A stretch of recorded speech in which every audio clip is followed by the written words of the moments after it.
Oh, boy. Here we go, guys. A tea party with Jerwonkel. It's splendid, Brunhilde said with a sigh of wonder as she gazed into the wooden box. Inside was a hairpin from Ehrenfest, decorated with pure white flowers that would make Adolphine's wavy, wine-red hair stand out all the more beautifully.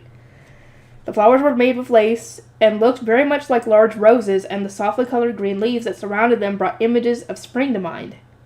The thread used seemed to be especially glossy, perhaps because Thule had prepared it and the design well ahead of time. And that wasn't all. The decoration had been adorned with tiny, glass-like beads, making it look entirely like the flowers were wet with morning dew.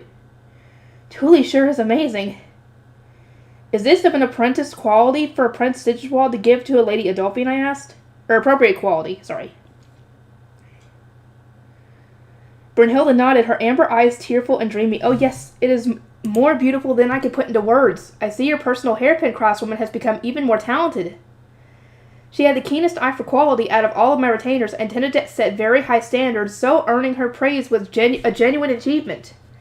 I was beyond pleased that Thule was being recognized for her skill. In that case, I said, please make arrangements with Charlotte's attendants and contact Jerwonkel, as you wish. We probed Jerwonkel about a tea party, and they invited us to one they were planning to hold soon. We didn't have any plans ourselves, and participating was much less of a hassle than hosting, so Charlotte and I both agreed. The moment we received the formal invitation, however, we realized just how big of a mistake we had made. So Charlotte said, now we have to attend this. And I suppose it's too late for us to drop out, I added. We shouldn't have been lazy and taken the easier option. We should have hosted the tea party ourselves. But it was too late for regrets. We had already expressed our interest, and now that we had a formal invitation from a greater duchy, we could hardly refuse to participate. To think, we've been invited to a tea party meant exclusively for top-ranking duchies. Now that her engagement to the first prince was formalized, Adolphine was holding a tea party to gather together the central pillars supporting Jürgenschmidt, a top-ranking duchies. Expected to attend were an archnoble from Klassenberg, Hannelore from Dunkelfelder, Adolphine's half-sister, a fellow archduke candidate from Gelsenmeyer, a fourth-year archduke candidate from Halchlet. How do they pronounce that? Tell me! And finally, Detlinde from Ahrensbach. All the duchies from ranks 1 to 6 were lined up, and none below that were invited, except, of course, Ehrenfest the 10th. In case it wasn't clear already, this tea party isn't meant for us. We're completely out of our depth here. Part of me wishes I could pass out partway through just as an excuse to leave sooner. But with how serious and scary things are going to be, that isn't even an option. And you can't even do that because then you would leave Charlotte by herself. You're really not going to do that to your little sister. Things rarely panned out as one wanted them to, and there was no way I could abandon Charlotte and force her to attend alone. I needed to steel my resolve and go alongside her. Send a message to Ferdinand and the others. Tell them what's going on so they at least can see this coming. Just in case. But if you think about it, I said, this might actually work in our favor. How so? Charlotte asked, tilting her head. We were going to be attending this tea party whether we wanted to or not. So we had nothing to lose by focusing on the bright side. Had we been attending a tea party with Jerwonkel alone, we could assume they would have broached any number of uncomfortably personal topics or pushed unreasonable demands on us. In a tea party with so many participants, however, the conversations will trend toward more innocuous subjects. In that sense, it's actually quite convenient for us. Yeah, because you don't have to worry about her probing you guys on, your trends, how you make stuff, blah, blah, blah, blah, blah, blah. You don't have to worry about that stuff because she's going to have to focus on the others. In short, we could complete our primary mission of delivering the hairpin and then spend the remainder of the tea party talking about things that were completely inoffensive. I paused for a moment in thought and then looked up. We should bring some of our new sweets to the tea party with us, such that we can bring up topics of our own. Are you thinking of any sweets in particular? Millie crepes. I said, recalling the cakes made by stacking lightly baked crepes and slathering cream between the layers. We were going to be dealing with top-ranking duchies with presumably gourmet palates, so a lighter dish seemed more appropriate than something like Gillette's made with buckwheat. They were time-consuming to make, but the layers of cream and pastry looked divine, and the level of sweetness could be adjusted to one's taste. Just like with our pound cakes, we had powdered sugar, cream, honey, jam, and rum top as available toppings, allowing for an extra touch of sweetness. The powdered sugar was a little bit too grainy to be ideal, but when sifted on top of the crepes using a tea strainer, it formed what looked like falling snow and made for a beautiful sight. The day of the tea party had finally arrived, and after much hard work, Ella had made the melee crepes we needed. I was very much used to the dish, having eaten it surprisingly often while Ella tried to master the art recipe, but Charlotte had only tried it on a few occasions. Making one took a long time, and making them in bulk was even more arduous, so they were served only on occasion. We prepared the sweets and the hairpin, among other things, and since my intention was to acquire some love stories during the tea party, I made sure to have several apprentice scholars accompany us. We thank you ever so much for inviting us. Oh my, Lady Rosamine, Lady Charlotte, I am quite glad to see you've come, Adolphine said, welcoming us with a smile. To say the Drawankle tea party room gave off very natural vibes was an understatement. Wainscoting was all on the walls, and there was cloth strung up depicting flowers and trees. There were also potted plants here and there, though at a glance I couldn't tell whether they were purely decorative or actually useful herbs. The air in here is so refreshingly pastoral, I said. It feels so serene, like standing in a forest. Oh my, Adolphine brought a hand to her mouth and gave her a fine giggle. Perhaps through eating here, Lady Rosamine, it can feel as if you are having a picnic in the forest despite your poor health. After we had exchanged our lengthy noble greetings, I was taken toward my chair. Charlotte was seated to my right, and Hannelore directly in front of me. Detlinde was sitting rather far away, perhaps because of our tea party last year. Good day, Lady Hannelore, I said. Good day, she replied, returning the greeting with a smile. I was quite surprised to learn of your invitation to this tea party, Lady Rosamine. I was surprised, too. I have brought a hairpin for Prince Sigiswald to present to Lady Adolphine. It will surely be debuted at this very tea party. Is that so? I can't wait. Lady Eglantine's hairpin last year was something to behold.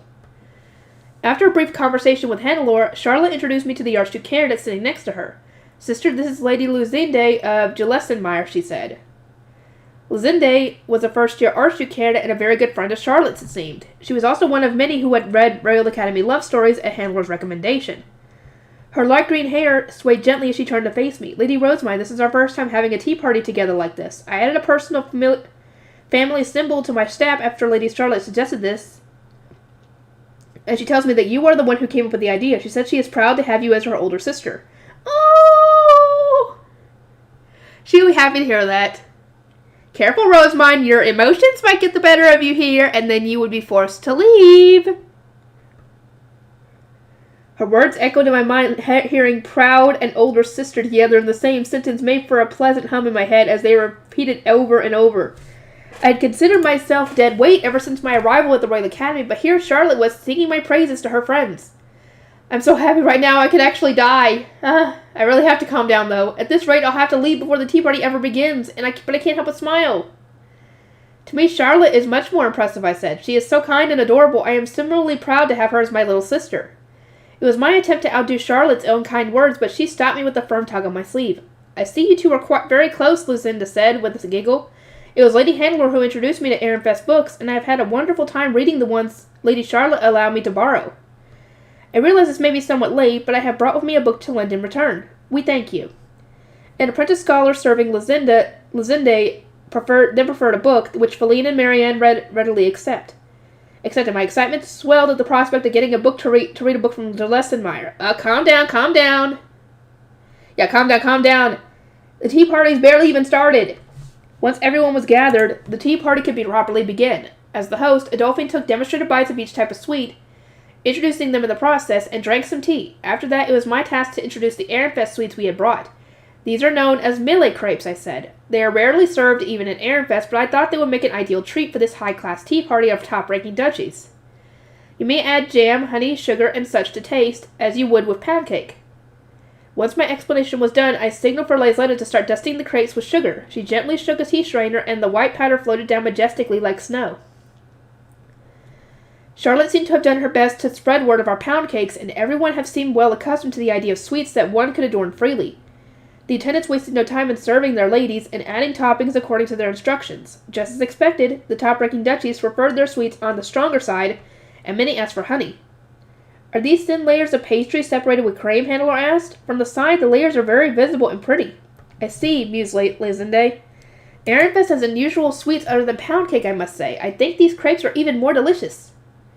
Our melee crepes are being well received, it seemed. I thanked everyone for their praise and then broached the topic of what specialties are served in other duchies. I wanted more delicious ingredients if possible.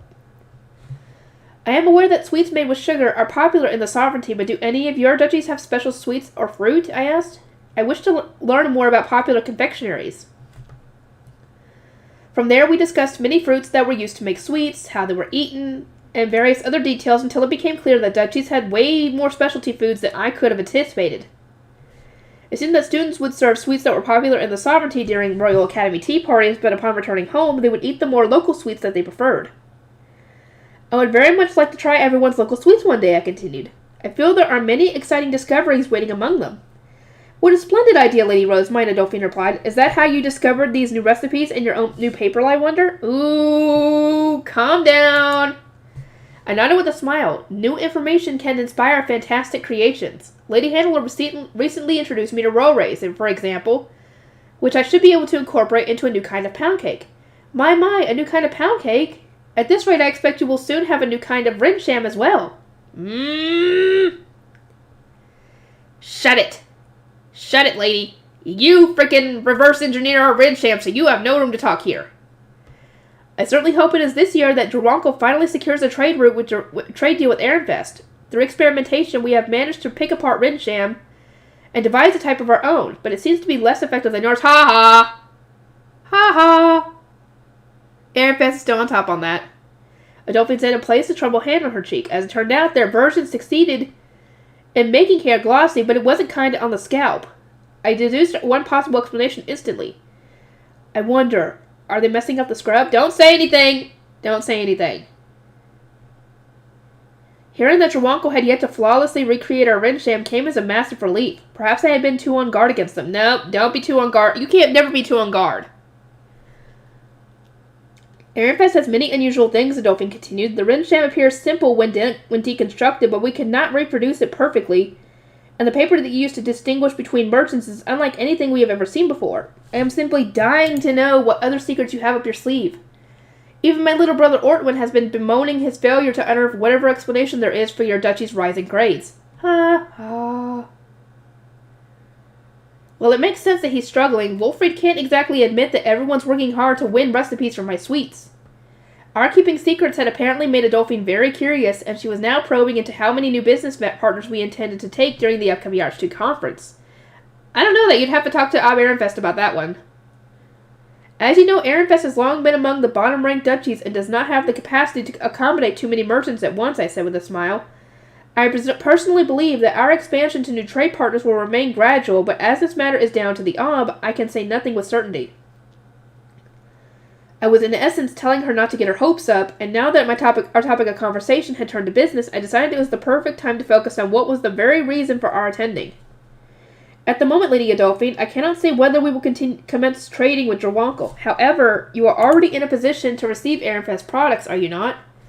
I have brought with me a gift from Prince Sigiswald, I said, and signaled for Brunhilde with my eyes as we had planned. She responded with a curt nod, then passed the wooden box containing the hairpin to one of Adolphine's attendants. Prince Sigiswald ordered this to celebrate your coming of age. The other women attending the tea party all sighed with envy, as expected. Receiving a gift from a man had a very special connotations. I noticed that Handler and Luzinde had especially bright glints in their eyes, as one would expect from such devout readers of Royal Academy love stories. Oh, how wonderful, Adolphine sighed upon peering into the box her attendants had opened for her. She had yet to actually take out the hairpin, so the others still couldn't see it. Might I suggest trying it on, I said? I imagine everyone wishes to see it, and your attendants would do well to use this opportunity to learn how it should be worn. Adolphine agreed, and then her attendants began, at Brunhilde's prompting, to style her hair as she intended to wear it for her coming-of-age ceremony. Once that was done, Brunhilde showed them how to put the hairpin on their lady. As predicted, the pure white flowers stood out wonderfully against the wine red of Adolphine's hair. She exuded a flashy, strong-willed aura, and the accessory really brought out her inner gracefulness. How is it? Adolphine asked, brushing her fingers against the hairpin as if checking where it was. It suits you well, one Archduke candidate said. You look beautiful. Prince Sigiswald must be such a kind and wonderful man to order such a perfect hairpin for you, another cooed. We'll see about that, because I don't even know. Adolphine's expression softened at everyone's praise. Lady Eglantine looked so remarkable last year. I can only hope I do not compare unfavorably, she said with a teasing smile. The other girls smiled in turn and assured her that she had nothing to worry about. but I could still sense some genuine anxiety coming from her, no doubt ever over being compared to Eglantine as the prince's wife. Just as Flutrain and Hellschmere heal in their own ways, Lady Adolphine, you have a unique beauty distinct from Lady Eglantine's, I said. You both possess such magnificent traits, and none are greater than or inferior to the other. Eglantine was dreamy and soft, while Adolphine was a sharp beauty with a strong will. There was clearly no point in judging them based on the same criteria. Adolphine's amber eyes widened, then her shoulders relaxed, and she broke into a laugh. Lady Eglantine did mention that you always knew exactly what a person wants to hear, Lady Rosamond, but even then, I did not quite expect her words to ring so true. Being compared to Lady Eglantine must be rough, definitely. I'm glad to see that she's feeling better, even if only a little. As we smiled at each other, Detlinde let out a dreamy sigh off to the side. I have been thinking that I would like such a hairpin for my own graduation ceremony next year. I wonder what flowers would suit me, she mused aloud, touching her beautiful brilliant golden locks while looking at Charlotte and me. Unfortunately, selling her a hairpin was out of the question. If we let her overpower us with her familial ties and superior status, the other top-ranking duchess would do the same. Should the time come when we begin training with Arensbach, we will take your order at once, I said, but as of yet, we cannot violate our agreements and show favoritism to Arensbach alone. Lady Adolphine received her hairpin as an order, not from Jawanko, but from royalty. Oh, but are we not cousins? Our being family has no bearing on trade agreements between archdukes. One needs more than blood to move an Ob, I said with a smile, indirectly saying that she would need to approach Sylvester with something of value first. But even then, Detlinde refused to back down. Can nothing be done? It breaks my heart to see this. We are ever so close already. Yeah, right. Perhaps stubbornness was an Arensbach's specialty. Her persistence soon brought Fraulein to mind, and as it started to falter, Adolphine moved protectively between us, still wearing her hairpin and a smile. Ooh, Adolphine's actually coming with you guys. Wow! Who would have thunk? Now, Lady Detlinde, there is no need to be pushy with Lady Rosamond, she said. You need only ask your partner to place the order for you, as mine did. And even then, that still probably wouldn't work depending on the duchy, though. Thank you, Adolphine. She might not be nice when it comes to trying to, reverse engineer the Red Sham, but, she seems to be nice. Lady Eglantine had her as a friend, so I would think that Lady Eglantine's a big judge of character here. Maybe? I don't know. We'll see. Ouch. Talk about brutal. Detlinde hasn't found a partner to escort her yet. Adolphine, and you know that. You more or less challenging her to find a man from Klassenberg or the Sovereignty. Jeez. In an instant, Detlinde's face turned exceptionally red, and she pursed her lips in a show of frustration. I was waiting to see how she would fire back, feeling so nervous that I started to sweat, when Charlotte suddenly stepped forward and took her by the hand. Your graduation is still a year away, Lady Detlinde, she said with a smile. Perhaps things will be different then. We may not be doing trade with Arensbach right now, but new agreements can be made during the Archduke Conference this spring. Indeed, Detlinde replied. Do ask your Ob to make more agreements. Even if we did, I doubt it's happening. Yeah, with this whole situation with Arensbach right now, I doubt that'll be happening anytime soon. Now, if that, the situation was expertly diffused. Woo! Whoop whoop! Charlotte and Adolphine are awesome. The atmosphere began to relax once again, and the tea party resumed. Wow, Charlotte's something else. From there, the topic of conversation shifted to Ehrenfest's increasingly popular new books. It seemed that Adolphine was reading the love stories from Haldensdale that Charlotte had allowed her to borrow. I am having a splendid time reading them, she said, but Ordwin tires of reading about nothing but romance. Does Ehrenfest have any books for men, I wonder? We do have a collection of night stories, I replied. I shall ask Wolfrey to lend him a copy. In return, Adolphine allowed us to borrow a book from Jawankel. Nice! Careful, careful, careful! Bess made 2 new books from this tea party alone, and that realization made me dangerously thrilled. Come on, get a grip!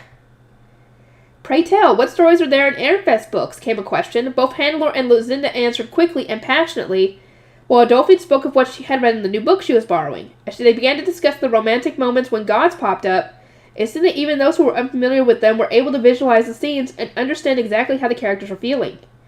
It's hopeless. I can't empathize with them at all. Why is everyone so moved about spring goddesses popping up during a scene where 2 lovers gaze into each other's eyes? You're going to have to ask Elvira about that one, because you do need to understand love stories a lot.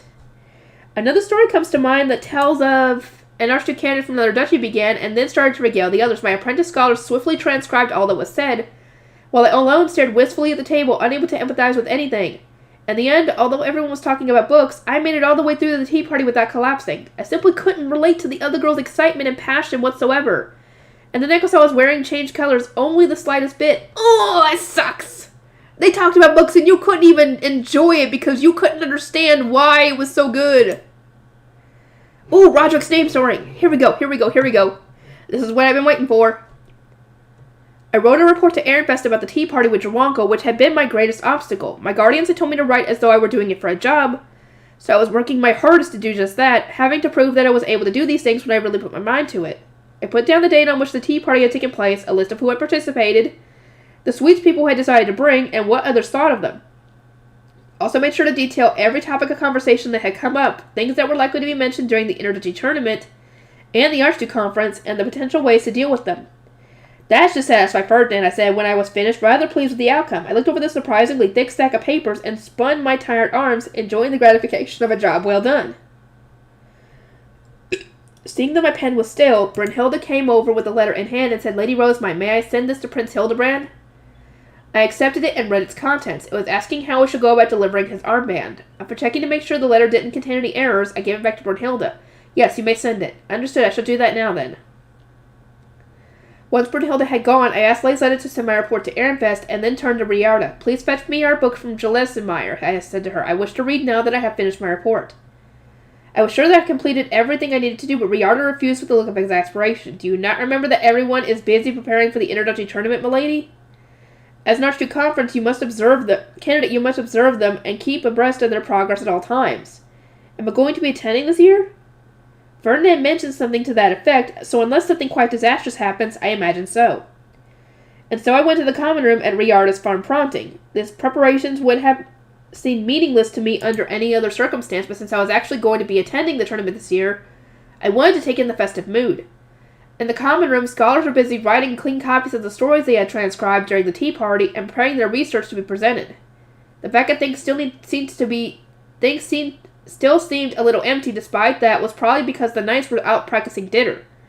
Except for a select few who were standing behind for guard duty. I could see Wilfred and Charlotte by the bookcase with their attendants talking about something. Wilfred, Charlotte, what are you discussing? I asked. Ah, Rosamund. Wilfred glanced down at me. We're talking about the Interduchy tournament. You want in? I nodded and took the seat Riarda pulled out for me. We have 3 Archduke candidates this year, Wilfred continued, so we were thinking about dividing the 3 courses between ourselves and covering one each. What do you think? That'll make things more easier to manage, right? I considered the question. If we went down that route, who would be best suited for each course? The answer was obvious. Am I right to assume that you'll cover the knights, I the scholars, and Charlotte the attendant since she's gathering experience at tea parties? Yeah, I don't really understand the scholarly research that's going to be published. And you keep talking about how you'll be taking the scholar course next year, so I figured you're better off managing all that. I suppose we've added research on prayers this year, and given the likelihood that Professor Herscher is going to come, it makes sense that I should oversee things. Ferdinand had given me several stacks of documents to instruct Herscher with, although whether I'd actually managed to see them effectively, or use them effectively, was another matter entirely. I can entrust most of this to my retainer Hartmann, who was an honor student last year, and is now in his final year of the scholar course, but what about you, Charlotte? Are you going to manage? Many of our visitors will be from top-ranking duchies. Just like last year, we can have the apprentice knights start helping once they've returned from dinner, Wilfred replied, answering in her stead. Mother and father are going to be there too, so all in all, things could be worse. I was aware that my socializing skills left much to be desired, so if putting that burden on someone else was an option, I was more than willing. Once we had finished talking about the Interduchy tournament, my hands immediately strayed to the bookcase, and it was then that I suddenly remembered my promise to let Ortwin borrow an Ehrenfest book. Wilfred, please lend a copy of Night Stories to Lord Ortwin and use this opportunity to begin spreading our duchy's books among the men as well. For now, we are focusing on our love stories, but we have many night stories as well, no? He nodded in response, but when I added that he should remember to request books in return, he suddenly grimaced. You're just saying that because you want more books, aren't you? Yep, of course, why not? Of course not. Our books are expensive, so we must ensure that we have something as insurance, I replied casually. Charlotte noted that she was already doing the same with her friends, at which point Wilfred finally agreed, despite seeming quite unconvinced. Never forget the importance of a nice-sounding excuse. Ever. Brunhilde returned while I was reading in the common room, having finished sending the letter to Hildebrand. Lady Rosamund, we have received a response from Lord Arthur. The armband is going to be exchanged through retainer, she said. May I handle it? Last year we had simply been able to follow Anastasius' summons and do as he instructed, but Hildebrand was being made to stay in his room to avoid making contact with students. We had been forced to ask him how he wished to receive the armband, and it seemed that our retainers would now be managing the trade. That seems best, I said. This job might be too great a burden for Laisletta. She was but a med noble after all. You may count on me. As our attendants had exchanged several more letters, the armband was finally delivered safely to Hildebrand. 2 days after that, I received an ordinance of gratitude. There was nothing special about this here. Instead of signaling something to receive a package, one sent a verbal message of confirmation. Rosamund, this is Hildebrand. The ivory bird said in his voice the armband arrived. To my surprise, the prince's words of appreciation soon pivoted into complaints. It seemed that he had wanted to receive the armband directly, but coming to see me naturally wasn't an option, and he couldn't show favoritism by inviting a lone student to his room. I am saddened to know that I can't go to the library or see Schwartz and Weiss, even after you went out of your way to make me this armband, his ordinance continued. You finished your classes very quickly, didn't you? I'm looking forward to the start of next year. Soon enough, the bird turned into a yellow face stone. I couldn't help but smile. The message had more or less confirmed that Hildebrand intended to wear his magic armband and devote his all to library committee work next year. At least while he can, anyway, because once people start coming to the library, he's not going to be able to do anything. I tapped the face stone with my staff, turning it back into an ivory bird. I, too, am looking forward to us working together with the library committee next year. I then swung my staff, causing the bird to spread its wings, take flight, and soar through the walls as I headed outside. Lady Rosamund, I finished at last! Roderick exclaimed with a proud smile and a stack of papers in one hand. He had taken his promise to give me a story along with his name very seriously, so I was used to seeing him riding away fervently. Now, however, it seemed that his story was finally complete. My heart pounded with excitement. Well done, Roderick. I deserve some praise as well, Hartman noted, his eyes narrowed. I chuckled and made sure that his efforts were commended too. Of course, Roderick had been tasked with more than just writing a story and making a name-swearing face stone. Hartman had recently started dragging him here and there, since he was due to graduate soon and needed to pass on all the Royal Academy duties appropriate to his status. It must have been hard for Roderick to absorb so much at once, but at the same time, it must have also been a struggle for Hartman. They had been stuck working together for quite some time.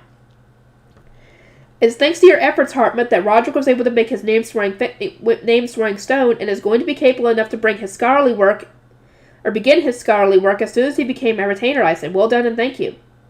Hartman must have been overjoyed to receive my praise, as his expression immediately brightened. He deserved it, of course. Roderick hadn't known how to make the face stone he required, since an underage student giving their name was almost unheard of. So Hartman had needed to teach him how too. Now then, I said, as much as I want to say we should get right to it, I don't know much about name swearing. How was it done? I was unsure whether there was some ritual involved, so I just needed to take the face stone, and it seemed that Roderick was in the same boat. Riarda gave a half smile, and neither of us knowing. Just taking the name-swearing face stone will suffice, but you need to prepare too, she said. Name-swearing was done stealthily and in private between the two involved parties rather than as part of a large ceremony, and since the face stone involved gave the receiver more or less complete power over its owner's life, its appearance and where it was intended to be stored were best kept secret. You will, however, need at least 1 or 2 observers present. There had apparently been cases where someone declared their intention to give another their name, only to attack them when they were alone. For that reason, there needed to be observers present to protect the one receiving the name. Ensure that you select people you can trust, milady. Some might even try to steal the name meant for you. I don't believe I know anyone who would do something so rotten. Riarda mentioned that she had observed Justice's name swearing and had come after a long period of refusal from Ferdinand since he had trusted so few people and feared an assassination attempt.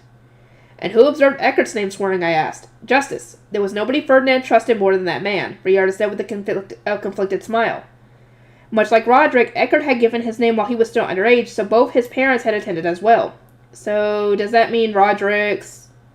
They won't be coming, Lady Rosamund, Roderick said flatly. You should trust those two less than anyone.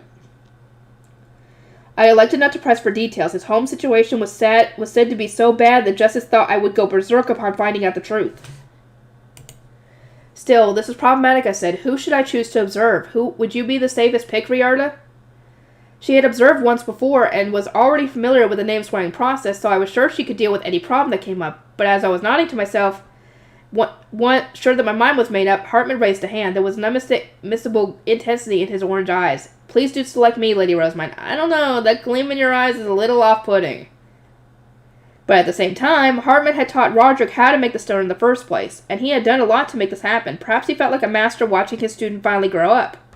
But rather than continuing to speculate, I decided to just ask him what his reason was. He answered immediately and with a casual smile. I wish to burn into my memory the precious sight of your first name swearing.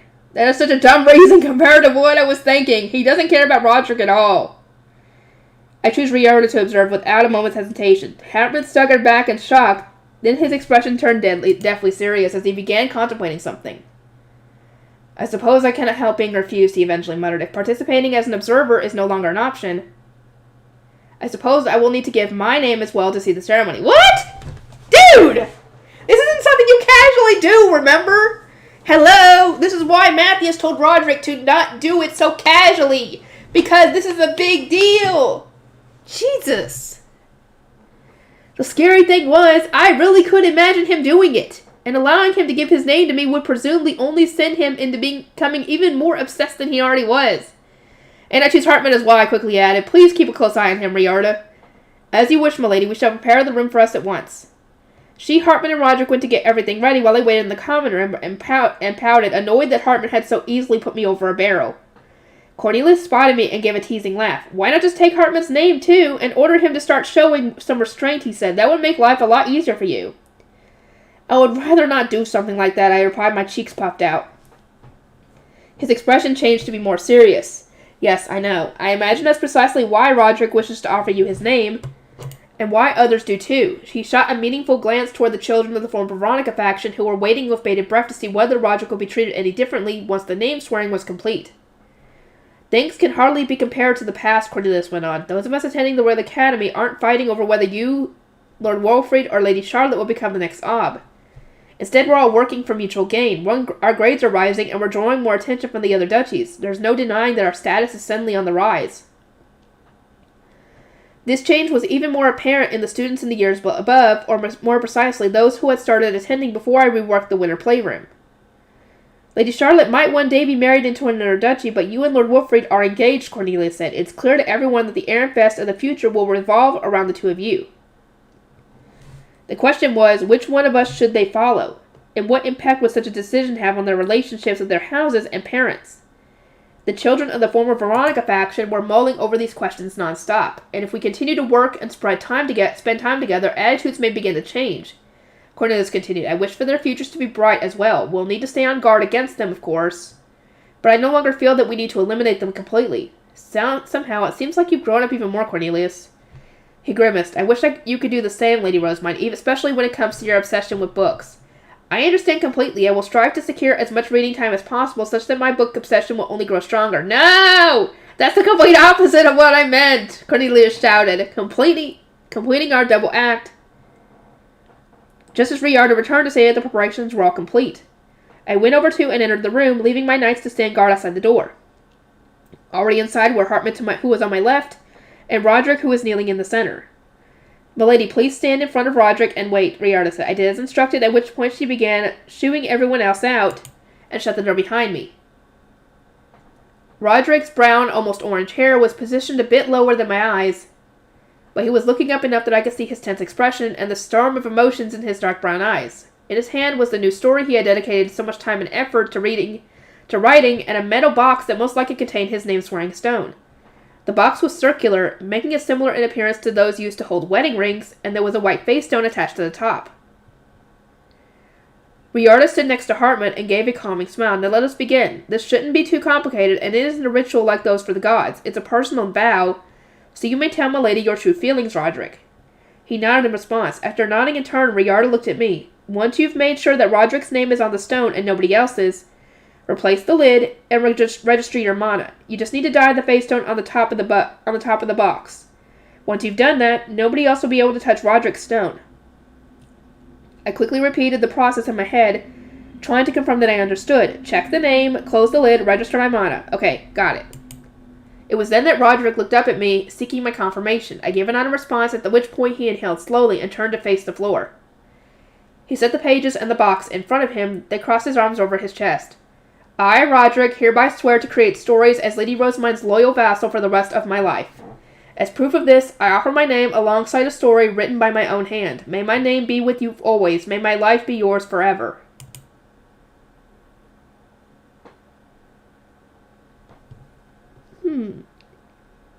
Oh boy, this is going to be interesting. Upon finishing his vow, Roderick reached out to the box he had set on the floor and carefully opened it, revealing the stone inside. He then placed it on top of the stack of books, which he took in both hands and raised slowly into the air. Since he was still on his knees, it only reached eye level for me when it was above his head. I took the box from the stack of papers. Inside was a transparent, oval-shaped stone of a pretty yellow-red gradient, at the very center of which was Roderick's name, written in golden flames. The very sight warmed my heart, but it was clear that he had exhausted his mana to make it. I returned the name-swearing stone to the box, replaced the lid, then began pouring mana into the white face stone as Riarda had suggested. The next thing I knew, Roderick was gasping out in pain. Yeah, this is kind of painful, apparently. He dropped the stack of papers to the floor and keeled over, clutching at his chest. Roderick! My eyes opened wide and I stopped touching the face stone, but Riarda quickly urged me to continue while holding back Hartmut. His name is being burned by another's mana. Or bound by another's mana, she explained. He's going to experience a great deal of pain, but only until the sealing is complete. Finish this quickly for his sake. Understood. Just as face stones of living fey creatures would resist being dyed, then the mana of others would evidently resist being bound. Riarda told me not to draw out his suffering for any longer than was necessary, so I poured my mana in all at once. Oh, boy. Roderick cried out in pain one more time, and an instant later, the white face stone flashed. Lines brimming with white mana streaked across the box, enveloping it like a thin net, and then the box began to change shape. It grew smaller and smaller, all while the weapon continued to spread until it had formed a perfect cocoon around the name-swearing stone. Wait, this looks familiar. Ah, that's right, I've seen Ferdinand with some of these. I seem to recall seeing his in the cage hanging from his belt, alongside his face stones and potions. I decided to do the same and put the name-swearing stone in the same metal cage as my high beast face stone. You gotta make sure you don't accidentally grab the wrong one. Once that was done, I extended a hand to Roderick, who was lethargically trying to stand, only for him to look up at me and smile. I'm fine now, Lady Rosamund, he said, wiping the sweat from his brow and exhaling slowly. The pain seemed to have subsided as he picked up the stack of papers again and held it out to me and said, Please accept this. I accepted the papers and started flipping through them. It's a story about an apprentice knight and apprentice scholar in the Royal Academy who worked together to win a treasure-stealing dinner. Roderick explained. I tried writing something that wasn't a knight story or a love story. To put it in Earth terms, it was like a young adult story about hot-blooded teens playing sports. I smiled. This was the birth of a genre in Jurgensmith. Roderick, I have accepted your name and your story, I said. I swear that I'll strive to be a good lady to you. And with that, I produced my staff and tapped it against his shoulder as he knelt before me, as one would do with a sword to a knight. Whoop, whoop! Whoop, whoop! Okay, that was taken care of. Let's see how this goes. Rosemine just needs to remember that he can't give any orders to Roderick that he actually can't do, or else he'll die. Introductory Tournament, second year. I was overseeing the Scholar course while the Introductory Tournament preparations were being made, but Hartmut was the one actually giving out instructions as a 6th-year art scholar. In the meantime, I was watching him work and taking notes so that I could be useful next year. The way he briskly distributed tasks and checked on others gave me a feeling that he was taking after Ferdinand and Justice, and when I mentioned that to him, he broke into a very pleased smile. Last year, Lord Ferdinand and Lord Justice gave me much advice, he said. I'm beyond proud that someone who knows them both so well would make such a comparison. Preparations went very smoothly thanks to Wilfrid, Charlotte, and me overseeing a course each. I could focus on the apprentice scholars without thinking too much about anything else, and it was a valuable learning experience since I could evaluate my siblings' retainers and see how skilled they were compared to my own. In conclusion, my apprentice scholars are in a league of their freaking own, and thanks to Ferdinand whipping them into shape. Naturally, being skilled meant bearing a heavier burden, but my retainers were still infinitely more useful than Wilfrid's and Charlotte's. Feline was just a lay noble, for example, so she generally stuck by Hartmut's side and tried to refrain from standing out too much. Even so, it was clear to see how much she had grown. She had easily found tasks that needed to be done just from eyeing her surroundings, and managed to blaze through paperwork exceptionally fast. Roderick, as my new retainer, was watching Feline anxiously, but he was still doing his training to become Hartmut's successor. He was nowhere near as fast as her. I'm going to catch up however I can, he declared, filled with motivation. I gave him a few words of encouragement in turn and said that he was going to be made to catch up. He was going to be made to catch up either way once he also started working with Ferdinand. As this was Charlotte's first year at the Royal Academy, she was paying close attention to the advice she received from her retainers, Brunhilde and the others. Meanwhile, Wilfred was doing his best to make things up to Charlotte and my guard knights who hadn't been able to participate in training or the meeting. Things progressed smoothly, with the only pauses being for the occasional meeting to bring everyone up to speed. Now, let us start bringing everything to the venue, I said. Follow the procedure we discussed yesterday. The day of the introductory tournament had arrived in the blink of an eye. We finished our breakfast early in the morning, then got right to work with everyone mobilizing at my call. How are things going? I asked Brunhilde. They're going well, Lady Rosemine. The Offmer Company's pound cakes have arrived from Ehrenfest, and the kitchen is sending out freshly baked sweets one after another. Indeed, the entire dormitory was filled with a deliciously sweet aroma. Charlotte was busy checking over the teacups and directing things being brought in, and it was then that I realized the apprentice knights were nowhere to be seen. I decided to inquire about them, and Cornelius swiftly answered. Lord Wilfred is running them through the weaknesses of the Fey beasts most likely to appear in the tournament, and the best strategies to defeat them. He's also distributing rejuvenation potions to ensure that everyone is able to recover their mana. Should you not be attending that as well, Cornelius? I asked. I'll be fine, he replied with a reassuring grin. I've trained more than enough, and have all the information memorized. All I need to do now is attack when instructed. Oh, so this is a romantic brag. You're saying that you and Lenore are so close now that you can predict her instructions and therefore don't need to attend the meeting. No! How is that the conclusion you came to? And I could totally see the hearts in your eyes. I went to the venue of the introductory tournament with the scholars, with Cornelius accompanying me as my guard knight and Riarda as my attendant. It was held in the largest training arena in the Knight Specialty Building, a great structure designed to accommodate flying high beasts, quite similar in appearance to the arena I had played dinner in last year. Although it was outside and the massive sky above was gray and raining snow, I couldn't feel the weather at all. It was like the arena was covered with a transparent dome. Compared to the arena I was familiar with, however, this one was much larger. It was also more elliptical in shape, whereas the other was mostly circular. This one was composed of two circles together. There was audience stands surrounding it much higher than the floor of the arena and completely flat, much like the ones from when we had played our game at dinner. Back then, I had thought it strange that the stands weren't positioned on a slant. Surely this made it hard for everyone not on the front row to see what was going on, but now I understood that this was actually an area where people would socialize and publicize research. Lady Rosemont, Ehrenfest space is from here to that line, Cornelius said, indicating the red lines that ran along the ivory floor as we watched the scholars set things up with experienced movements. The walls of each space were decorated with colored cloth, matching the capes of whatever duchy was intended to use it. I see the top-ranking duchies have the larger, more central space, or spots that are easier to observe from, I said.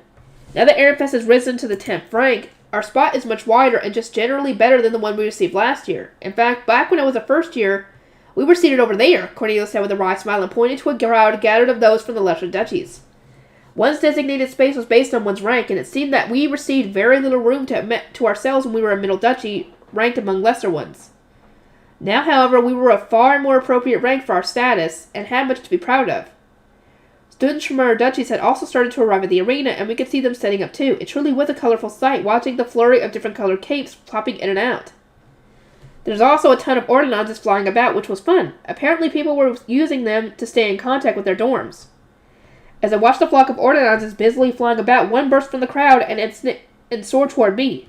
Cornelius stuck his arm out in front of me, and the bird quickly landed upon it before delivering a message in Laysla's voice. Lady Rosemont, Ob Ehrenfest has arrived. He said that he wishes to meet with you before the tournament. Please return to the dormitory at once. The bird said 3 times and turned back into a face stone. I tapped it with my staff and sent back my acknowledgement. Hartman, I said, once the ordnance had taken flight again, the Ob has summoned me back to the dormitory. Please help the attendants once you have finished your own preparations. As you wish. Returning at once was impossible for me by foot, so upon leaving the arena, I got into my high base and soared up into the air. The grounds of the Royal Academy were so sprawling that I wasn't entirely sure where our dormitory was, so I was thankful to have Riarda at hand to help me give me directions. Back in my day, it was normal to fly over the grounds thanks to treasure-stealing dinner, she explained. The dormitory was quite far away from the Knights building, so I was glad to have my high beast. It was much faster than walking to the entrance of the central building, and I didn't get tired out either. Lady Rosemont, the Ob is right this way, one of Sylvester's attendants said upon my arrival, and guided me to the room he was waiting in. Florencia, Ferdinand, Wilfrid, and Charlotte were also in attendance, and my attention was immediately drawn to Ferdinand. Today he was wearing one of Ehrenfest's dark yellow capes over his noble attire. This is my first time seeing you wear a cape of our duchy's color, Ferdinand, I remarked. It's like looking at a new you. That would be because I received this cape only today. Excuse me?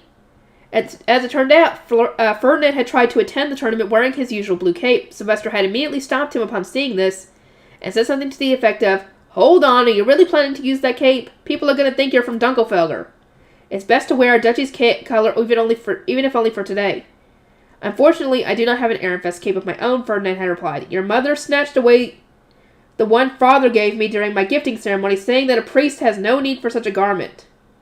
"You need to tell me these things. Did you not permit me to refrain from speaking of your mother?" With that, Ferdinand had acquired a new cape. He was grumbling about how uneasy he felt wearing it, since it lacked all the protective circles he was used to wearing, but he did seem a bit happier than usual to me. He must have been pleased about getting it despite everything. Besides, it seemed that Justice had still packed the blue cape along with his luggage.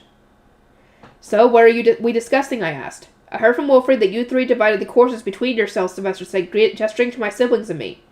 "That's right, and it worked. Things progressed very smoothly as a result. That might have worked for the preparation phase, but our two candidates are supposed to be socializing during the Interduchy tournament. To my surprise, our job was to meet with the archdukes of our duchies, and all candidates were meant to socialize with one another. I contacted Hartman by ordinance to say that Wilfrid, Charlotte, and I will need to start socializing at once, and that I was leaving him in charge of the apprentice scholars. That will probably do the trick." "Now, about the Archduke candidate seats," Sylvester began. "Last year, Wilfrid and the Archduke couple had simply divided them and dealt with visitors based on their status. This year, however, we are expecting to receive a great deal more attention, especially from the top-ranking duchies. We needed to be able to handle male and female socializing at once, and with that in mind, Sylvester said, I'm thinking Wilfrid and Rosamund can be one team, and Charlotte and Ferdinand can be another. This should maximize how many people we can speak to at once." "Rosamund and me," Wilfrid asked, sounding a bit worried. Florencia looked contemplative for a moment and said, "You are engaged now, so putting the two of you together during social events holds much importance. That said, Wilfrid, are you confident in being able to socialize with Rosamund?" Wilfrid gave me another concerned glance and then looked down at the floor, struggling to find an answer. "Do be honest here, Wilfrid," Florencia said with a gentle smile. "Success and failure alike will have long-reaching implications here at the Introductory Tournament. Indeed, this was different from normal socializing in the Royal Academy, which was done entirely by children. Here, Obs from other duchies will be watching as well." After some thought, Wilfrid offered a response, albeit with some hesitation. "I'll manage, so long as books don't get involved." "Wilfrid," Charlotte said, "with so many visitors from other duchies here, I imagine such a topic is going to be brought up, and quite frequently at that. Books are discussed almost non-stop at the tea parties I attend." Upon hearing this, Wilfrid simply frowned at me. Florencia deduced the general circumstances from his expression, smiled, and said, "In that case, perhaps we should pair Wilfrid and Charlotte and Rosamund with Lord Ferdinand as our guardian. We want to minimize any potential problems at the introductory tournament, and this seems the safest option to me." Yeah, I have to agree with this one. Nobody disagreed, so our groups were settled. Wilfrid seemed relieved that Ferdinand was going to be watching over me as usual, and to be honest, I was too. I felt way safer with him. "Wilfrid, Charlotte, keep reading Rosamund's reports for as long as you can. They detail everything you'll need to know," Sylvester said, as he handed them the reports his scholars had apparently transcribed. My siblings skimmed over them, then looked at me in shock. "You wrote these, Rosamund?" Wilfrid asked. "I was asked to send reports that are more professional than sociable, so I formatted them as I would temple paperwork. What did you think, Ferdinand? Flawless work, wouldn't you say?" I said, my chest puffed out with pride. Ferdinand allowed himself a short laugh and said, "Yes, you did well." Sylvester and Carson, meanwhile, wore wry smiles. "Yeah, we can't complain," Sylvester added. "These reports are so different from your old ones that I didn't believe it at first. It's given me some real insight into why Ferdinand treasures your help in the temple so much. How about you come do some work in the castle, too?" "No, I don't have time for any more work," I replied. "In fact, I'd rather you reduce my workload, if anything." Our conversation continued until an attendant arrived to fetch the apprentice knights. It was time for them to leave. "Lady Rosamund, I ask that you bless the other apprentice knights and me as you did so graciously last year," Cornelius said.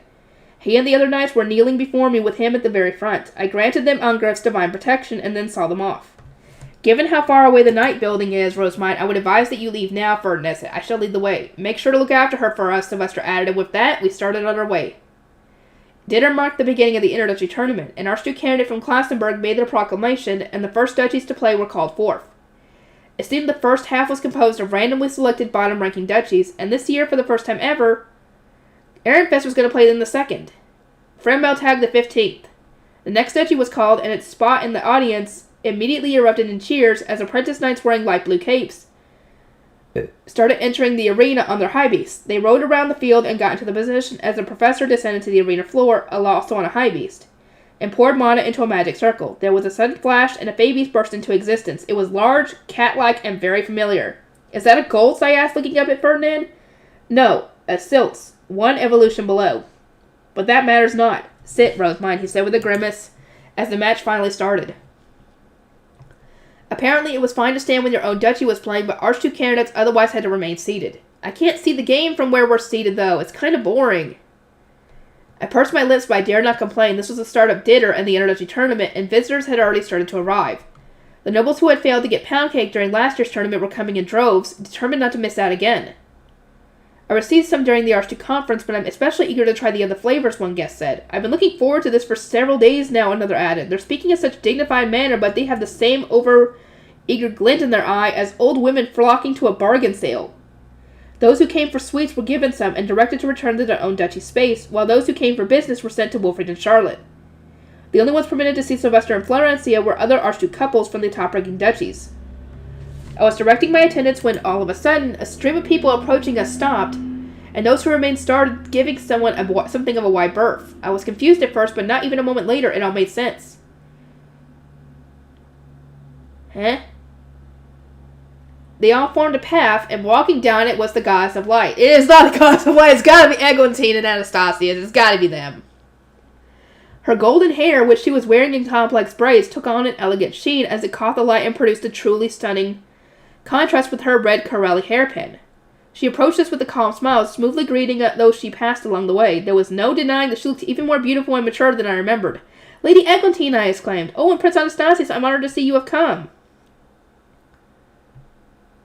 Ferdinand prodded my thigh, presumably aware that I hadn't even noticed Anastasius at first.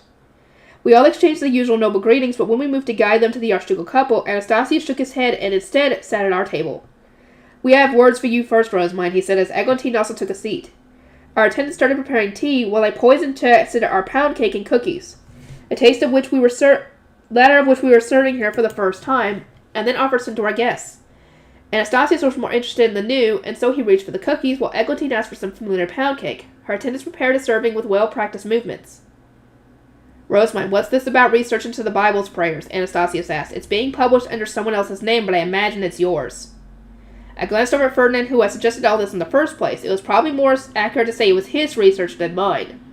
He gave Eglantine a slight and very noble-esque smile and said, "We had to shut out the professors when investigating the Bible, so we hope this fills in the gaps we left with them with. So you're the mastermind then. The House of the Gods seems to be warming up to us, but now the gap between us has widened, and some among them are awaiting the saints' prayers instead.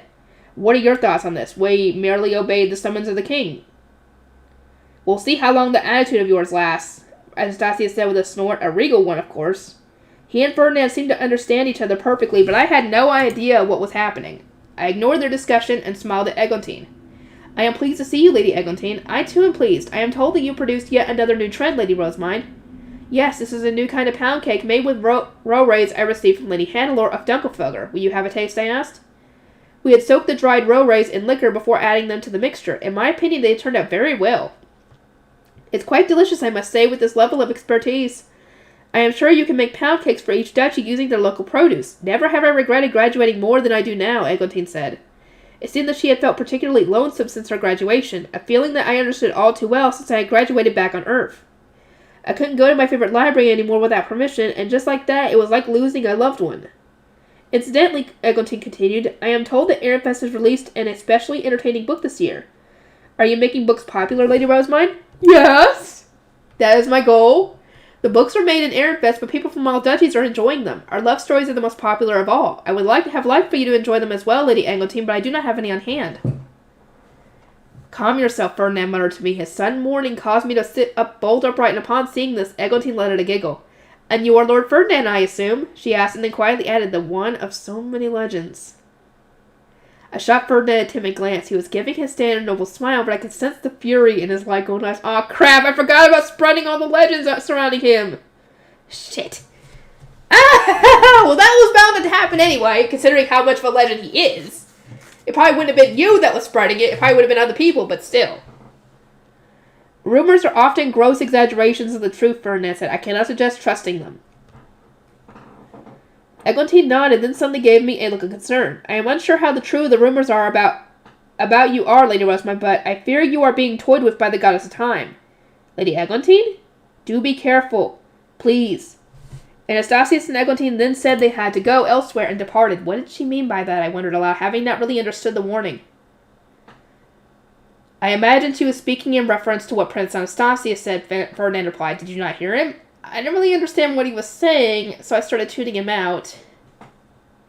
Ferdinand sighed and passed me a sound-blocking magic tool. Then, once he had confirmed that I was holding it, he said, The Bible comparison has widened the rift that exists between royalty and the sovereign temple, and some members of the cloth have started saying that you, the Saint of Arenvest, should be called to perform their star-binding ceremony in place of the sovereign high bishop. Prince Anastasius was clearly asking us what we intended to do. The way he was talking made the whole turn of events sound extremely important, but he spoke with such a deadpan expression that I couldn't know for sure. That's a big deal, right? I asked. In the eyes of royalty, perhaps, but it was the king who gathered us together and allowed for the Bibles to be inspected. No matter the consequences, Arenvest is not responsible. I assume you'll get caught up in the middle of whether you like it or not. Hold on, how come you're so relaxed about this? As my guardian, you're as involved in this whole situation as I am. There is little point in panicking now. All depends on the king's word, so there is nothing we can do, Ferdinand said, casually hand-waving my protests. His impassive look then turned to a grimace. Instead, focus on dealing with them. Given the stack of paper they have with them, they must be your visitors. His grimace disappeared as quick as it had come, reverting back to a noble smile. I followed his gaze and saw a squadron of more than 30 blue capes coming our way. Hannelore was the only one I recognized among them, and she was continually glancing at the exceptionally large man holding a stack of papers beside her. I can only assume he was Ob Dunkelfelger, most likely holding my modern translation of their history book. Still, their entourage seems much too big to be made up entirely of just Hannelore and his retainers. As I watched them quizzically, I realized that the nice-looking individuals among them were clearly looking at Ferdinand rather than me. It was then that I remembered being told that I've had his many experiences smashing Dunkelfelger to bits back in his school days. Oh no. Could it be? Is this going to be a huge pain in the neck? I looked at Sylvester's table for some assistance, but they were busy talking to a man who I assumed was Ob Drawanko based on his cape. I then turned hopefully to Wilfred and Charlotte, but they were surrounded by nobles I didn't recognize and were just as unavailable to help. That man with them is high shits, Ferdinand muttered. How bothersome. Who's that? I asked, unfamiliar with the name. A friend of yours? Not a friend. He's an original owner of my blue cape. So that's who he did. He did get them that! Okay. Oh, wait. Why?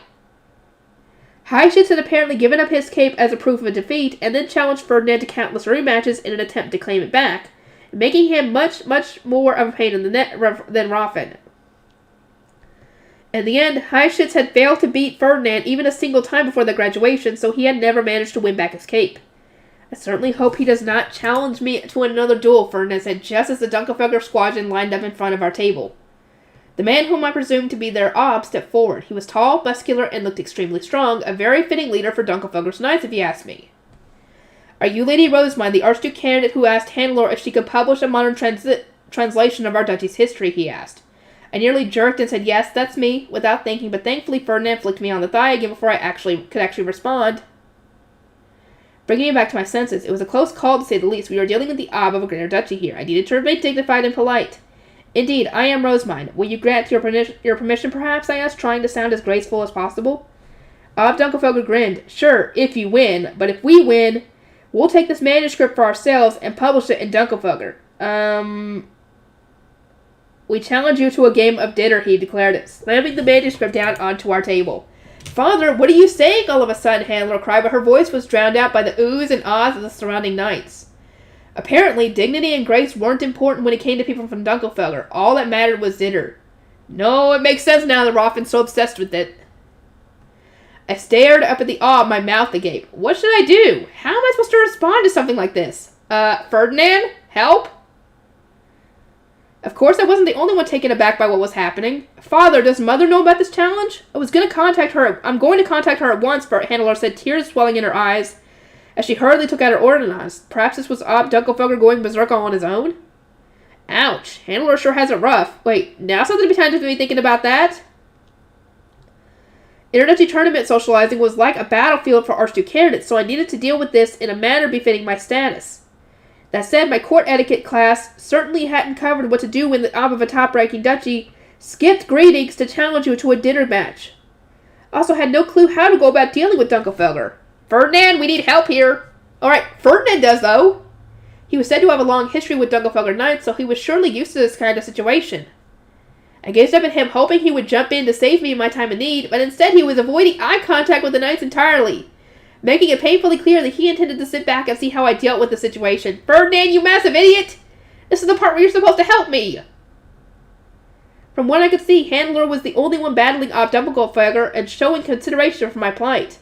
And then it occurred to me, maybe this was a test by my guardians to see how we Archduke candidates would react to an unexpected scenario. Even court etiquette class had incorporated plenty of nasty tricks to catch out of students. Perhaps the introductory tournament was the same, and visitors deliberately engineered situations like this. Motivation suddenly welled up within me, and I immediately recalled what Hannelore had said about the translation in the library and during our tea party. Surely there was some solution here that didn't involve accepting the challenge. I'll pass Ob Dunkelfelger's test and secure the rights to that book. I straightened my back and smiled at Hannelore. Was it not said that our Obs need to discuss the history book between themselves? It certainly doesn't seem like a decision that I can make as a mere Archduke candidate. Hannelore was quick on the uptake, as one would expect of an Archduke candidate from a greater duchy. She realized that I was suggesting we leave the baffling matter to the Archdukes, returned my smile, and then said, Indeed, Father, this was supposed to be a discussion between Obs. How else do you expect Lady Rosemine to react to you suddenly accosting her like that? Ob Dunkelfelger merely raised an eyebrow in response, looking amused. Just as I expected, it was completely fine for me to avoid the dinner challenge entirely. Now, allow me to summon Ob Ehrenfest, I said, and went to stand up. But as I was basking in this opportunity to dump everything on Sylvester, Ferdinand rose before me, placing a hand on my shoulder to keep me seated, and eyed the Dunkelfelger Knights with a smile. No, Rosemine, there's no need for that. He said, You wrote the manuscript yourself, did you not? I, on the other hand, have nothing to do with this matter, so I shall summon the Ob and ask him to take my place. He had closed off my escape route in one swift motion, and with that done, he made his way over to Sylvester, his movements as quick and graceful as flowing water. Well, this isn't fair! Ferdinand just stole my way out! Jerk! Well, he sees this as a learning opportunity for you, Rosemine, so take it! After a brief groan, I straightened myself out and exchanged greetings with the Ob before offering him a seat. At this moment in time, I didn't need to worry about dinner. We were just going to be socializing. Brunhilde immediately brought over a Rore pound cake, so I took a demonstrated bite and recommended that our guests try some, hoping to buy time until Sylvester got here. This is pound cake made with the Rore's Lady Hannelore gifted me the other day. Please do tell me what you think. Oh my, she said, I thank you ever so much. I shall do just that. Hannelore and I sipped tea while talking about specialty dishes. If you ask me, we were more model Archduke candidates. As it turned out, even Ob Dunkelfelger enjoyed the Rore pound cake, although it seemed like he was more interested in the Rumtoff topping than the cake itself. This flavor wasn't at the Archduke conference, he said to me. We don't make too much Rumtoff, so we had run out by this time last year. As we continued our talk, Sylvester finally came over, having been sent by Ferdinand. He greeted his fellow Ob, sat down, and gave me a look demanding an explanation as he said, I'm told that Dunkelfelger wants to discuss a modern translation of their history. I told him about the Bookworm tea party and the request Ob Dunkelfelger had just made, at which point he crossed his arms with a frown. Give up on the manuscript, Rosemine, he said. There's no way you can beat Ob Dunkelfelger in a dinner match. You have a hard enough time getting through tea parties without collapsing. Not to mention, although you might not understand this, due to your inexperience, Dunkelfelger is simply using this challenge as an excuse to get what they want. Even if you spent an entire year putting that manuscript together with your retainers, defying a greater duchy simply isn't an option. Dunkelfelger already has its own version, so I presume yours contains extra notes of some sort. As we're only of the 10th, we have no choice but to sense the will of greater duchies and obey. I hate to say this, but you need to let them have it. As Sylvester was trying to console me with a kind voice, it was our two visitors from Dunkelfelger who seemed the most surprised. Oh, no, Hannelore said, that isn't right at all. Ob Ehrenfest, that isn't my intention in the slightest, Ob Dunkelfelger continued. I'm asking for a game of dinner, not the manuscript. You're putting the whole situation in a poor light. So he said, but anyone who saw a massive, muscular dude like him challenge a tiny girl to a game of dinner would think he was threatening me. His intentions aside, though, as Sylvester had said, we had given him a clean copy, while the original translation remained with us. Dunkelfelger was actually evidently fine with publishing it within their own duchy, but perhaps it had contained information that they didn't want other duchies to know.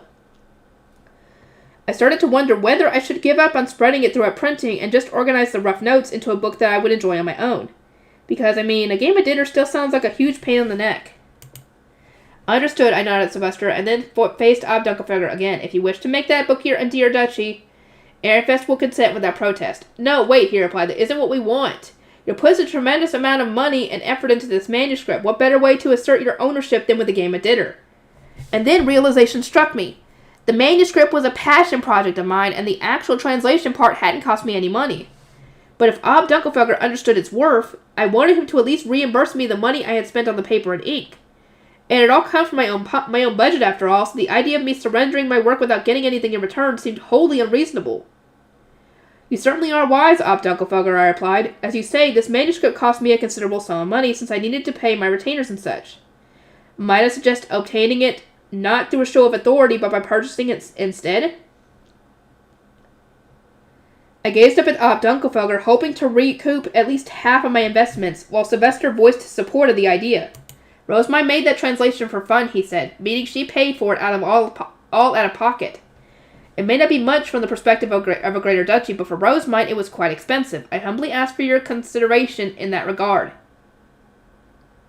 Ob Dunkelfelger looked between Sylvester the manuscript and me, frowning so deeply that his eyebrows almost converged over his nose. She did this for fun, he repeated. Just how much did it cost? Rosemine, how much? Sylvester asked. I took a moment to mentally multiply the cost of a sheet of paper and the number of papers in the manuscript. I won't be able to provide an exact figure at such short notice, I said, but if one includes the rough copy and research, the paper and ink alone would cost more than 15 large gold. And on the fee I repaid my retainers, and I imagine it would come around to 18 gold in total. 18 large gold? Hanover exclaimed, blinking rapidly. Is it normal to spend that much on one's interests?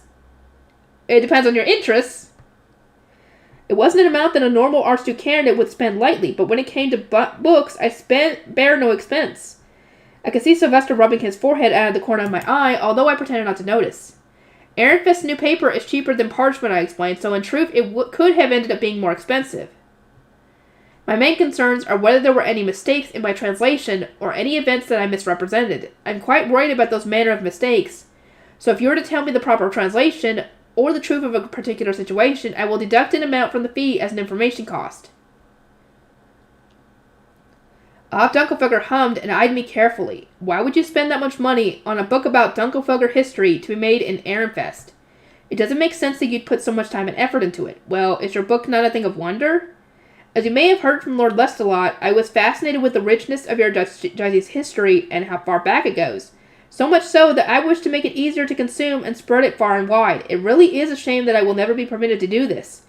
I replied and slumped my shoulders. An amused grin played on Ob Dunkelfelger's lips. In that case, let's settle this with a game of dinner. The winner gets to sell the book. I'll return the manuscript as soon as you agree. My heart stirred. Securing the right to sell this manuscript would give me guidelines for negotiating book rights with other duchies. Since I could just say, well, these are already the conditions under which we're doing business with Dunkelfelger. Would these rights extend to any future books we borrow from your duchy and transcribe, I asked? If so, we are willing to provide the manuscript, deliver you a copy of each finished title, and pay you a portion of the required royalties. Ehrenfest was going to be the one translating and producing the final product, so naturally we couldn't pay them all the royalties. By offering them a portion, however, it would probably be easier for us to get books from our duchies. So Ehrenfest really does intend to sell the books. Ob Dunkelfelger asked. No longer was he wearing the same amused grin as when he had proposed the dinner game. Instead, he was giving me a hard, calculating look. The expression of an archduke who I detected we were at critical point of our negotiations. I glanced to my side. Now was Sylvester's chance to step in and suavely resolve the issue. He understood my look, stood up straight, and smiled as he said, We of Ehrenfest intend to make books our primary export. This time next year, the entire country is going to be surprised at what we've accomplished. The two stared each other down until eventually Ob Dunkelfelger grinned. Interesting. If you win, I'll grant Ehrenfest the right to sell transcriptions of any book we lend you. That really is a gracious proposal, but we do not have enough manpower to spare for a game of dinner right now. If you insist on there being no other way to resolve this, however, then I at least ask that you make it a personal match. Sylvester didn't want to agree to some crazy large-scale battle and risk our knights being drained of mana right before they participated in the tournament. Ironfest was also in a far more precarious situation than by the more populous Dunkelfelger, since we had only recently defeated the Lord of Winter and were very low on things like rejuvenation potions as a result. In that case, I select Lord Ferdinand as our opponent. I shall speak to him, Sylvester replied, and stood up, spurring the Dunkelfelger knights to roar and cheer. However, I can't guarantee that he will agree. Ferdinand is not one to participate in battles he has nothing to gain from. Should he refuse, I will ask for our knight commander to participate instead. He then lowered his voice to a whisper that only I could make out and said, if you want us to actually win this, use your silver tongue and convince Ferdinand to fight. Remember, books are on the line here, Rosemund. And with that, Sylvester patted my head and walked away. Ferdinand responded with an extremely blatant grimace when he learned of our current situation, but he quickly masked his true feelings with a smile and returned to us. Ferdinand, can you agree? Please? I asked, looking up at him with hopeful eyes. I could sense the Dunkelfelger knights were doing more or less the same. Ferdinand gave a heavy sigh and stepped back in his chair. Dunkelfelger permitting us to sell their books is worthless unless they continue to lend us new ones, and I can already imagine them challenging us to games of dinner each time we ask to borrow from them. I can think of nothing more bothersome, and so I refuse to participate. If you insist on encouraging this farce, Rosemund, then join the battle yourself, accept defeat, and secure the manuscript if nothing else. That way, nobody but you will suffer from this nonsense. Urgh. I was similarly convinced that Ob Dunkelfelger wanted to take on Ferdinand in particular, so there was no point in me participating in suffering an immediate loss. Ferdinand, this game is an essential step to kickstarting Ironfest's printing industry. We cannot afford to lose, nor can we avoid the situation entirely.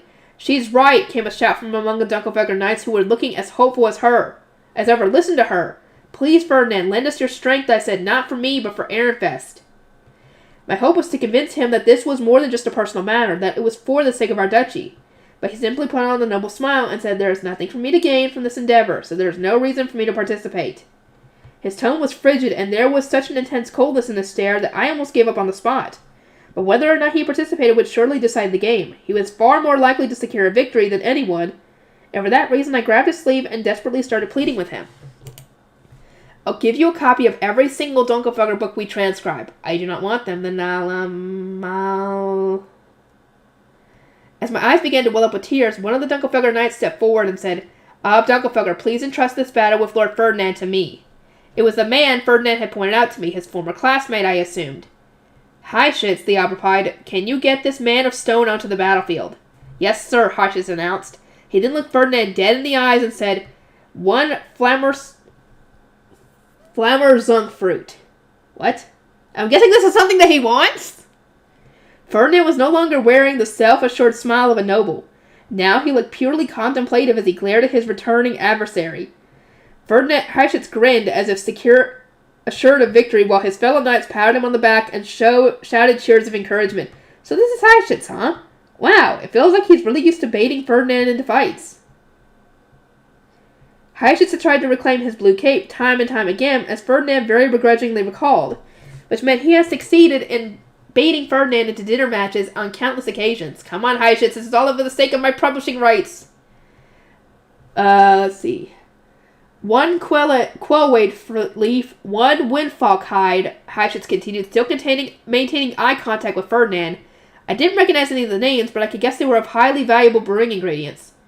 If you win, Lord Ferdinand, you may take your pick of all of them, Ferdinand interjected, and some glanzering powder as well. The cape is worth that much, no?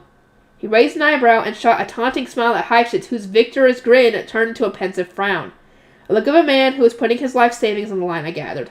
Ferdinand, don't torture him, you're being too cruel. Well, Heischitz, Ferdinand said. Heischitz had no choice. He shot his head up with a look of resolve and said, it's a deal. This time I will get my cape back. Very well. As for what we should protect, I suppose we have our Archduke candidates here, and conveniently enough, they are of the same age. This will even allow Rosemund to participate to some degree, which is valuable as she was the one Ob Dunkelfelger challenged. What? Fear not, Rosemund. I shall protect you without fail, Ferdinand said, wearing a smile so bright that it had to be fake. He was clearly, obviously, blatantly scheming, But since there was publishing rights resting on this game, trusting in him was still my best option. No matter what he had planned, I needed to go along with it. Why does it sound as though I've been pulled into this too, Handler Sam? Because you have been! You can rest easy, Lady Handler. I shall protect you, Hyacinth said. Let us defeat Ehrenfest together. You have already struck down the Saint of Ehrenfest once before, right? Well, I have high hopes for a repeat performance. No, Hyacinth, what are you even saying? Handler was getting teary-eyed as everyone started surrounding her, but Dunkelfelger's knights were too thrilled about the dinner match to show any concern for her panic. On one hand, I was glad to see Ferdinand so motivated, but on the other, a part of me wanted to cry. I'm sorry, Handler, I'm sorry. I didn't mean to get you wrapped up in one of his nasty schemes. You got wrapped up in it too, girl. As I silently pleaded for her forgiveness, Ferdinand and Hyacinth were ironing out the details. They seemed to have this sort of thing down to a science, and they were conveying complex ideas through simple phrases like "as per usual" and "at Dunkelfelger's trading grounds."